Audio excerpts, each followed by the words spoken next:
50ஆம் சங்கீதத்திலே 17ஆம் வசனம்.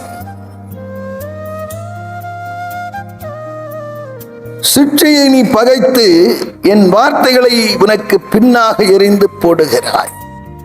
மன்னாவினுடைய தலைப்பு, தேவனுடைய சிற்றையை அற்பமாக எண்ணாதிருங்கள். தேவனுடைய சிற்றையை அற்பமாக எண்ணாதிருங்கள். தேவன் சிட்சிக்கிறவர் தான். தகப்பன் சிட்சியாத புத்திரர் இல்லை. அவரும் நம்மேல் அன்பாய் இருக்கிறதுனாலே நம்மையும் அவர் சிட்சிக்கிறார்.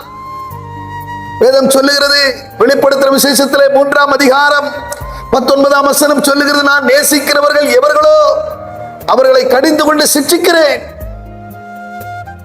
அதனால் ஜாக்கிரதையாயிருந்து மனம் திரும்ப ஆண்டவர் சொல்லுகிறார். நாம் மனம் திரும்ப வேண்டும்.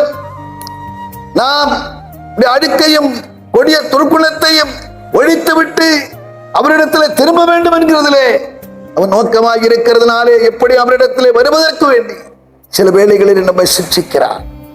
வேதம் சொல்லுகிறது, யோபு புத்தகத்திலே 5ஆம் அதிகாரம் 17-18 வார்த்தைகள் சொல்லுகிறது, தேவன் தண்டிக்கிற மனுஷன் அவன் பாக்கியவான். அவர் காயப்படுத்தி காயங்கட்டுகிறவர், அடித்தாலும் அணைக்கிற தேவனாயிருக்கிறார். அடிக்கவும் செய்வார், அடித்தபின் அணைக்கவும் செய்வார். ஆம், என்னை கேட்கிற அருமையான தேவச்சனமே, தேவனுடைய சிற்றை அற்பமாக எண்ணாதிருங்கள்.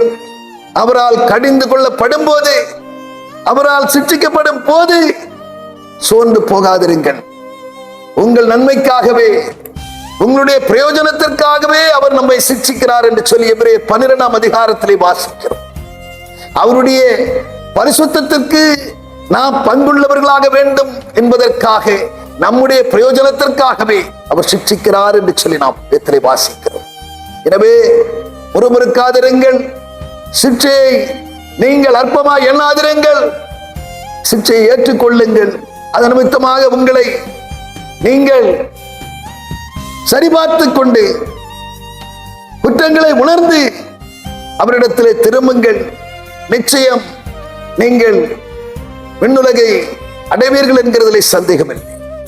பரலோக பிதாவே, நாங்கள் துதிக்கிறோம், ஸ்தோத்தரிக்கிறோம். ஆண்டவரே, நான் நேசிக்கிறவர்கள் எவர்களோ அவர்களை கடிந்து கொண்டு சிட்சிக்கிறேன். ஆதலால் ஜாக்கிரதையாயிருந்து மனம் திரும்ப சொல்லி வார்த்தையின்படியாக ஆண்டவரே, மனம் திரும்ப வேண்டும் என்பதற்காக அவரால் சிட்சிக்கப்படும் போது யாரும் சோர்ந்து போகாதபடிக்கு, முறுமுறுக்காதபடிக்கு, பின்னிட்டு திரும்பாதபடிக்கு, அந்த வேளையிலே எதற்காக அவர் சிட்சிக்கிறார் என்கிறதை அறிந்து இந்த காரியத்தை விட்டு விடுகிறதிலே சிந்தையாயிருக்க கிருபை செய்யும்படியாய் செபிக்கிறோம். இயேசு கிறிஸ்து நாமத்தில் செபிக்கிறோம். ஆமென்.